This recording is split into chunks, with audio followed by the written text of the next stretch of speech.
দিতে হবে। তাই আমরা সকলে সেই ভগবানের দিব্য কথা শ্রবণ করতে এসেছি। এই যে কথা শ্রবণ করতে এসেছি, এই কথাকে শ্রবণ করার জন্য আগে ভাগবতকে জানতে হবে। এই ভাগবতকে কি বললেন? শ্রীমদ্ ভাগবতাক্ষয় প্রত্যক্ষ কৃষ্ণ এব হি। এই ভাগবত স্বয়ং ভগবানের প্রত্যক্ষ স্বরূপ। বলে ভাগবত ভগবান কি। এই ভাগবত স্বয়ং ভগবানের প্রত্যক্ষ স্বরূপ। ভাগবত আর ভগবানের মধ্যে যত কিঞ্চিত কোনো পার্থক্য নেই। এবার মহারাজ আমি বলে চলে গেলাম যে ভাগবত আর ভগবানের মধ্যে কোনো পার্থক্য নেই, আপনারাও শুনে নিলেন। এবার বলবেন যে মহারাজজি তো বললো ভাগবত আর ভগবানের মধ্যে কোনো পার্থক্য নেই, তবে কিভাবে বললো? কোনো প্রমাণ দিল না যে কেন এক পুস্তককে, এক গ্রন্থকে স্বয়ং ভগবানের সঙ্গে তুলনা করা হলো, স্বয়ং ভগবান বলা হলো। সেই জন্যই ভাগবতকে স্বয়ং ভগবান বলা হলো। আমি মহারাজ বলে চলে গেলাম, আপনারাও শুনে নিলেন। তারপরে বলবেন সম্পূর্ণভাবে বোঝানো, কারণ এটা কলিকাল, আর কলিকালে সবকিছু সম্পূর্ণ চাই, সবকিছুরই কি চাই? প্রমাণ চাই। কারণ প্রমাণ ছাড়া কলিযুগের মানুষ কোনো কিছু বিশ্বাস করে না। এই ভাগবতকে যে ভগবানের প্রত্যক্ষ স্বরূপ বলা হলো,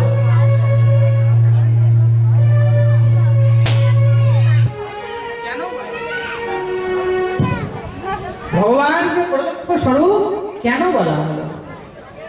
একবার ভগবান বটবৃক্ষে নিচে মলিন অবস্থায় মন্দ মন্দ সেখানে শুয়ে আছে।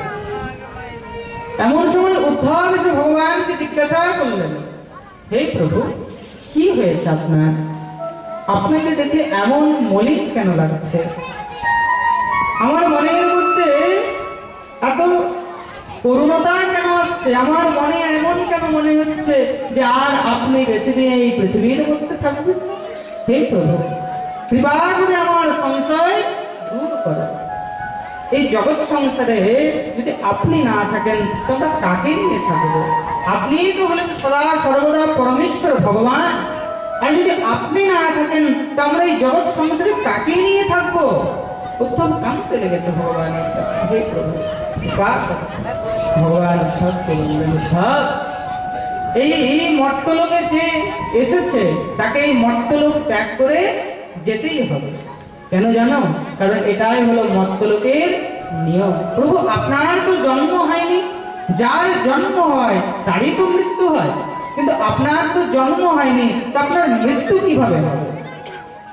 ভগবান বললেন, আমার জন্ম হয়নি ঠিকই, কিন্তু এই জগৎ সংসারের নিয়ম, এই মর্তলোকের নিয়ম, যে এসেছে তাকে এই জগৎ সংসারে ত্যাগ করে যেতে। ভগবানকে তাকে কাঁদতে লেগেছে, উদ্ধব, প্রভু আপনি যদি চলে যান এই জগৎ সংসারে আর আমিও থাকবো না। কারণ যাকে দেখে সারা জীবন কাটালাম, যার উপাসনা করলাম, আর সে যদি চলে যায় তুমি কাকে নিয়ে উপাসনা করবো? উদ্ধব কাঁদতে লেগেছে। তদ্বিয়োগিত ভক্তা কথম শাস্তি ভূতলে নির্গুণ উপাসনা কষ্টম अतः किंचित विचार्य तद्वियोगित भक्ता कथम शाश्वती भूतले। हे प्रभु, তোমার বিয়োগে তোমার ভক্তরা কাকে নিয়ে থাকবে? কার উপাসনা করবে? কার পূজন করবে? কৃপা করে আমার সংশয়।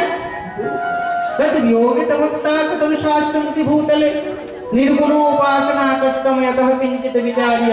একবার বিচার করে দেখো, যেমন মাছের জীবন মাছের ভিতরেই থাকে, কিন্তু মাছকে জল থেকে যখন বার করা হয় মাছ মরে যায়, কিন্তু মাছের সঙ্গে জলের ওই একটাই কানেকশন, তাকে ছাড়া থাকতে পারে না।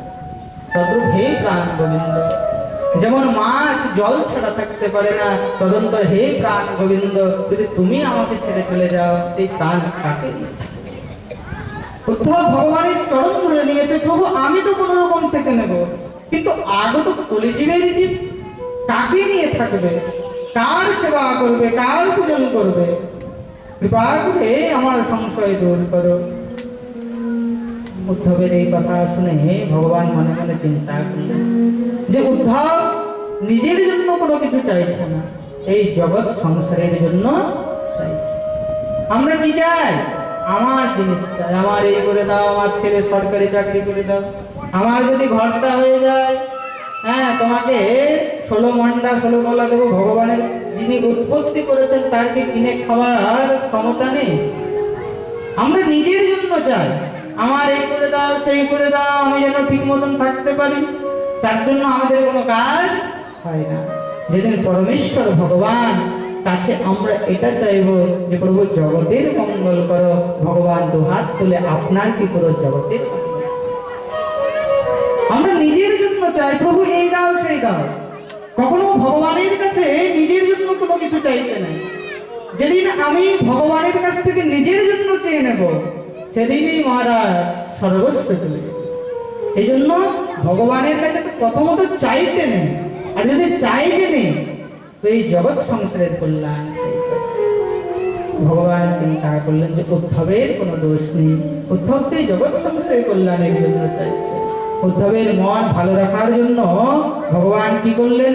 নিজের সমস্ত তেজকে একত্রিত করে এক দিব্য পুস্তকে রূপান্তরিত হলেন। সাজিয়ে নৈব ভবতে শ্রীমদ্ ভাগবতম দধা ত্রিধায় প্রবিষ্ঠায়াম শ্রীমদ্ ভাগবতায় বলে ভাগবত মহাপুরাণ কি।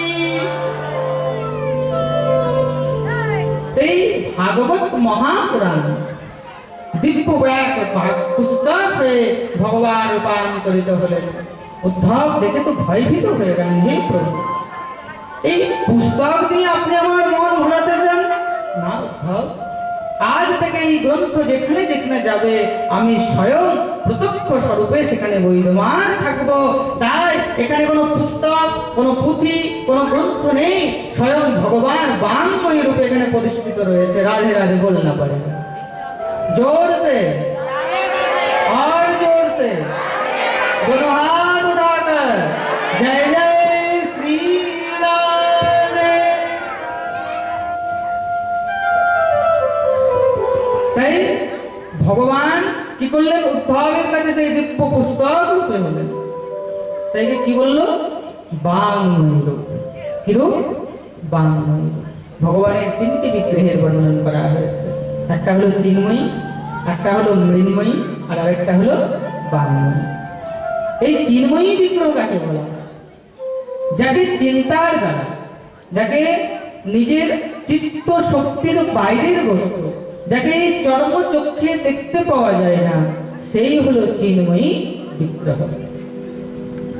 যেমন এই যে কারেন্টের তারটা রয়েছে, এই কারেন্টের তারের ভিতরে যে কারেন্ট আছে সেটা আমরা কি করে জানবো? সেটাকে জানার জন্য যেমন আমাদের টেস্টার বা বাল্বের প্রয়োজন হয়, তদন্তর ভগবানের সেই চিন্ময়ী রূপকে জানার জন্য মৃন্ময়ীর প্রয়োজন হয়। তদন্তর মৃন্ময়ী রূপের বর্ণন করা হলো যে মৃন্ময়ী বিগ্রহ কাকে বলা হয়? যাকে মাটি দ্বারা নির্মিত করা হয়। এই মৃন্ময়ীর 4টি ভাগ রয়েছে। একটা হলো কাষ্ঠ দ্বারা নির্মিত বিগ্রহ, একটা হলো ধাতু দ্বারা নির্মিত বিগ্রহ, এক হলো মাটি দ্বারা নির্মিত বিগ্রহ, আর একটা হলো শিলা নির্মিত বিগ্রহ। এই মৃন্ময়ীর 4 ভাগ। মৃন্ময়ী বিগ্রহ বলা হলো কারণ হচ্ছে যেগুলো মাটি থেকে উৎপন্ন হয়। মাটির থেকে আমরা গাছও পাই, মাটি থেকে পাথরও পাই, মাটির থেকে ধাতু পাই, আর মাটি দিয়েই মাটির প্রতিমা নির্মাণ হয়। এই যে মৃন্ময়ীর 4 ভাগ, 4 ভাগের মধ্যে যে কাষ্ঠ দ্বারা নির্মিত অর্থাৎ দারু বিগ্রহ, স্বয়ং জগন্নাথ মহাপ্রভু পুরীর মধ্যে দারু বিগ্রহ রূপে বিরাজমান করছে। তদন্ত বলা হলো মৃন্ময়ী বিগ্রহের 2য় স্বরূপ এই মাটি দ্বারা নির্মিত। যেমন মহারাজ দুর্গা পুজো, কালী পুজো, লক্ষ্মী পুজো হয় না, তখন মাটি দিয়ে এক প্রতিমা নির্মাণ করা হয়, তাকে মাটি দ্বারা নির্মিত বিগ্রহ বলা হলো। তদন্তর শিলা বিগ্রহ, এই যে মহাদেবের মন্দিরে যে লিঙ্গ রয়েছে সেটা কি শিলা রূপে রয়েছে। গোবিন্দের যে মূর্তি হয় সেটাও শিলা বিগ্রহ, অনেক জায়গায় মহারাজ শিলা বিগ্রহ রয়েছে, স্বয়ং শালিগ্রাম শিলা, এটাও কিন্তু বিগ্রহ পাথরের। রাম মন্দিরে যে রামের মূর্তি প্রতিষ্ঠান হলো সেটাও কিন্তু শিলা বিগ্রহ। তদন্তর শেষে বলা হলো ধাতু নির্মিত বিগ্রহ, রক্তরঞ্জিত বিগ্রহ। আমাদের আপনাদের ঘরে যে গোপাল রয়েছে, কারো ঘরে অষ্টধাতু, কারো পঞ্চধাতু, এই যে ধাতু দ্বারা নির্মিত, রক্ত দ্বারা নির্মিত, একে বলা হলো রক্তরঞ্জিত বিগ্রহ। এটাই হলো মৃন্ময়ীর চার ভাগ। তারপরে বলা হলো বাংময়ী বিগ্রহ। আমরা সকলে এই বাংময়ী বিগ্রহের দর্শন করছি, স্বয়ং বাংময়ী বিগ্রহের দর্শন করছি। কারণ আমি কখন বুঝবো যে আমি বাংময়ীর দর্শন করছি? যখন পাঠক মশাই ভগবানের দিব্য রূপের চিন্তন করছেন, দিব্য ভগবানের কথা বলছেন, সেই কথা শুনতে শুনতে যখন চোখ থেকে জল পরিশন হবে এবং হৃদয়ের মধ্যে সেই দিব্য গোবিন্দের ছবি দেখতে পাবো, সেই সময় জানা যাবে শ্রীমদ ভাগবত মহাপুরাণ স্বরূপ দিব্য বাংময়ী বিগ্রহের দর্শন করছি। বলে ভাগবত মহাপুরাণ কি।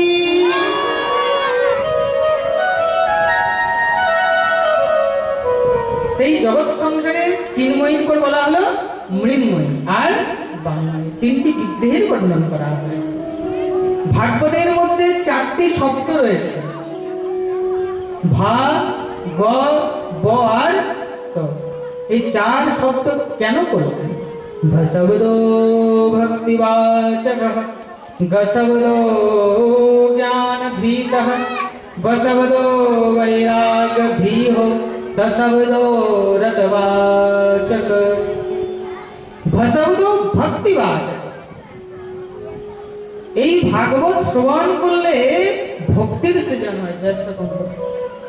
এই ভাগবত শ্রবণ করলে ভক্তির সৃজন হয়। যখন ভক্তি জাগবে তখনই ভগবানকে পেয়ে যাবে।